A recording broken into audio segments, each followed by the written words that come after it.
In a stunning clash of ideologies, New York lawmakers backed by teachers' unions are now facing fierce backlash after demanding an investigation into a massive charter school rally. But here's where it gets controversial.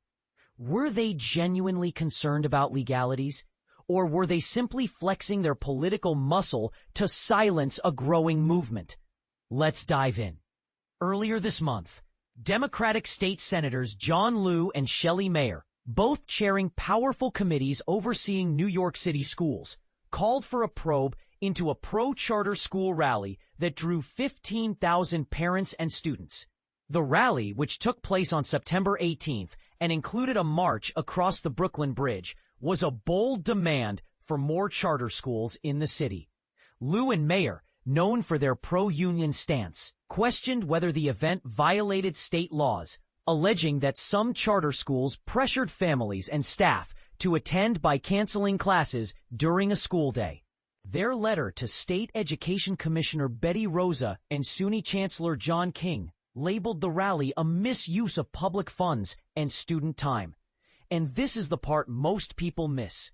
Charter school leaders fired back with a scathing response, accusing the lawmakers of mischaracterizing the rally as a partisan event. In a letter signed by prominent charter school founders, they argued the rally was a grassroots expression of civic engagement, not a political campaign. Families were demanding fairness, equity, and access to quality education, they wrote. Instead of applauding this unity, you've accused us of coercion and called for punitive investigations. That's not just misguided. It's an insult to the families and educators we serve. The debate highlights a deeper divide in education policy. Charter schools, which are publicly funded but managed by nonprofit operators, often boast longer school days, non-union teachers, and higher test scores compared to traditional public schools. According to the NYC Charter School Center, there are now 286 charter schools, serving over 150,000 students, nearly 15% of the city's publicly funded schools. Yet, despite their successes, charters face fierce opposition from teachers, unions, and some lawmakers who argue they drain resources from traditional public schools. Here's the real question. Why are lawmakers targeting charter schools for investigation instead of addressing the systemic failures in public education? Charter school officials pointed out the irony in their response. If you truly care about equity and justice, you'd investigate why we still have a charter cap that limits family choice, not silence the voices of parents. The timing of this controversy is no coincidence.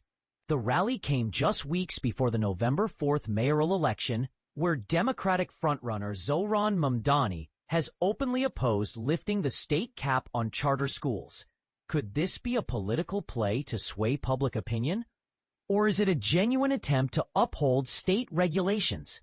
Senator Liu doubled down on his stance, dismissing the charter school leaders' response as flowery rhetoric and insisting that canceling classes for a rally warrants investigation. Evidence of coercion cannot be ignored, he said. This battle isn't just about a rally. It's about the future of education in New York. What do you think? Are Liu and Mayer justified in their concerns, or are they overstepping? Should charter schools face stricter scrutiny, or is this an attempt to stifle their growth?